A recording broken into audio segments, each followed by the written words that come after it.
I think we're good. I've definitely never heard. Yeah, I've never heard that. I think we're good, Parnell. That's fantastic.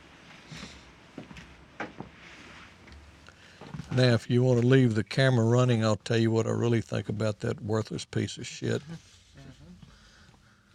Excuse me. Time out.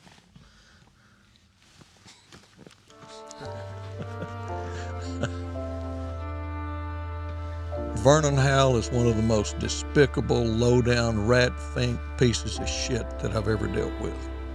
There's a lot of blood on his hands. He is probably where he deserves to be, hopefully burning in hell as we speak, right beside Kenneth Alley McDuff. He's the worst of the worst. He led innocent people to their death. Women, children, men, because they believed in him. He tricked them. He fooled them. He is the worst of the worst. And he wasn't any more David Koresh than we are. I have a hard time calling him Koresh because he wasn't at this time.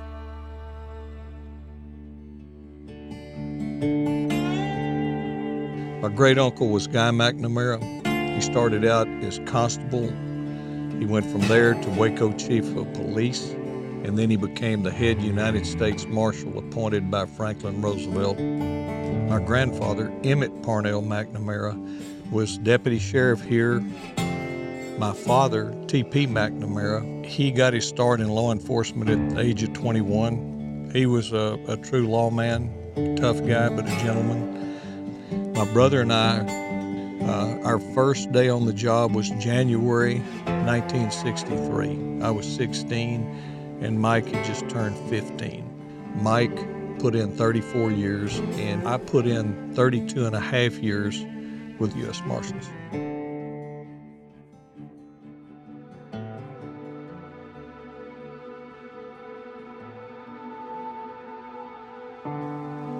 Larry Pamplin calls me and he said, "Parnell, you're not going to believe what has happened."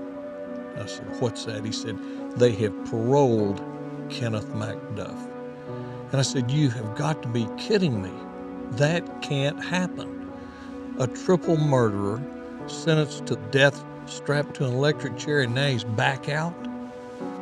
And so here we are trying to monitor this sadistic, cold-blooded killer.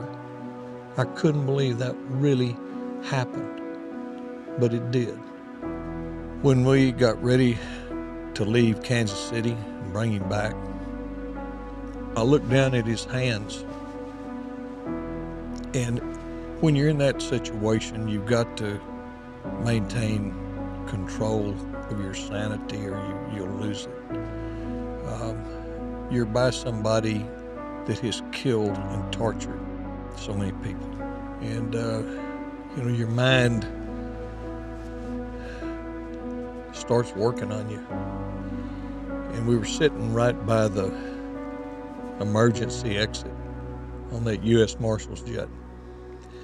And I'm thinking how bad I wanted to turn that lever and kick him out at 30,000 feet.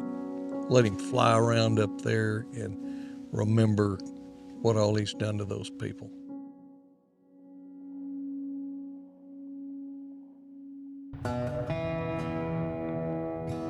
Marissa, my youngest daughter, who was rodeoing for Tarleton State University at the time, said, Dad, the horses are gone." And I said, "What do you mean they're gone?" And she said, "The lock has been cut on the gate. It's wide open. Penny and Deck are both gone." So we formed what we called a posse, not a task force, but an old-fashioned posse. We put up wanted posters. We took it back to the Old West. A $2,000 reward for information leading to the arrest and conviction of horse thieves. Going to the sale barns, pulling people in, interrogating them. We turned over every possible rock that we could find. And most of them had a snake under it. So that night, I called Marissa, and she said, "What's wrong?" And I said, "Why do you think something's wrong?" She said, "Dad, it's in your voice. Is it Penny?" And I said, "Yeah." Said, is she coming back? I said, nope. Excuse me, you gotta stop. You gotta stop.